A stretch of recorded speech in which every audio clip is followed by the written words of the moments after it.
বেহালা নতুন দলের 2024-এর দুর্গাপূজা। এবারের থিম কল্পনা। কল্পনার জগতে মিশে যাবে শিল্পী আর সৃষ্টিশীলতার অসীম সম্ভাবনার সঙ্গে। আর এই নিয়েই বেহালা নতুন দলের দুর্গাপূজার থিম। নমস্কার, দিত্যাস টিভির ইউটিউব চ্যানেলের পক্ষ থেকে তোমাদের সকলকে জানাই স্বাগত। শুরু করে দিয়েছি দুর্গাপূজার প্রি পরিক্রমা। আর এই প্রি পরিক্রমাতে আমি চলে এসেছি আজকে বেহালার নতুন দল। যারা বেহালায় ঠাকুর দেখতে আসো, কলকাতায় ঠাকুর দেখতে আসো, বেহালার নতুন দলের ঠাকুর দেখোনি এমন তো কেউ নেই। আর এইবারের বেহালার যে নতুন দলের যে থিম, সেই থিমটা দেখো কত সুন্দরভাবে সাজিয়ে তুলেছে। এগুলো সম্পূর্ণ কিন্তু বাঁশ দিয়ে তৈরি হয়েছে। বাঁশের যে কঞ্চি বা বাঁশের যে বাকারিগুলো হয় সেগুলো দিয়ে এই থিমটা তৈরি করা হয়েছে।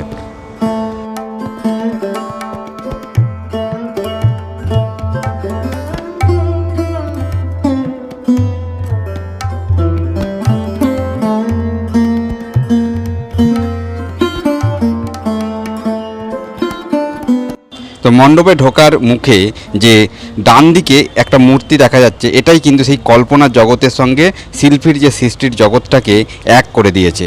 আর এখানে যখন লাইট পড়বে, সেই লাইটে কত সুন্দরভাবে ফুটে উঠবে। আর এখানে কাজ কিন্তু এখনও চলছে। দেখো দিনের আলো, সুন্দরভাবে রোদ ঝলমলে আলো, আর আকাশটা কিন্তু নীল এবং সাদা যে পেঁজা তুলোর মতো মেঘ। দুর্গাপুজো যে এসে গেছে মনেই হয়ে গেছে। আর এখানে কিন্তু মানুষজন এখনও পর্যন্ত যারা শিল্পী আছে, যারা এখানকার প্যান্ডেলের কাজ করছে, দেখো কাজ কিন্তু কন্টিনিউ চলে হচ্ছে।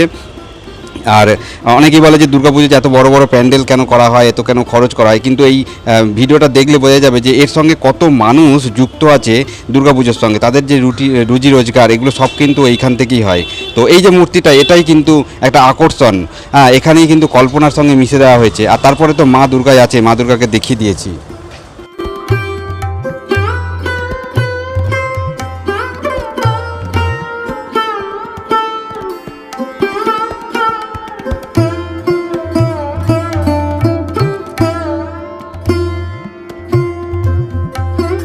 তো প্রত্যেক বছরেই কিন্তু বেহালার নতুন দল নতুন নতুন থিম তৈরি করে। গত বছরে যেমন ফুচকার প্যান্ডেল হয়েছিল, তা তোমরা তো অনেকেই দেখেছো। আর এবারের যে থিমটা দেখো, এবারের থিমটাও কিন্তু অসাধারণ হচ্ছে।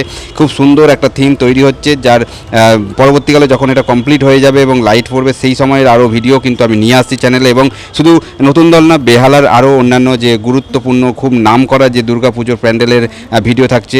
এবং তার জন্য চ্যানেলটাকে কিন্তু অবশ্যই সাবস্ক্রাইব করে পাশে থাকতে হবে।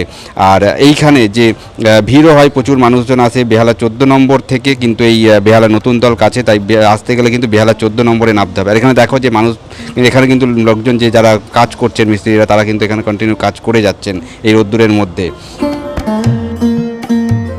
আর বেহালা নতুন দলের যে দুর্গা প্রতিমা, সেটা কিন্তু এই পর্দার ভেতরে তার রং করার কাজ চলছে, মূর্তিটা তৈরি করার কাজ চলছে।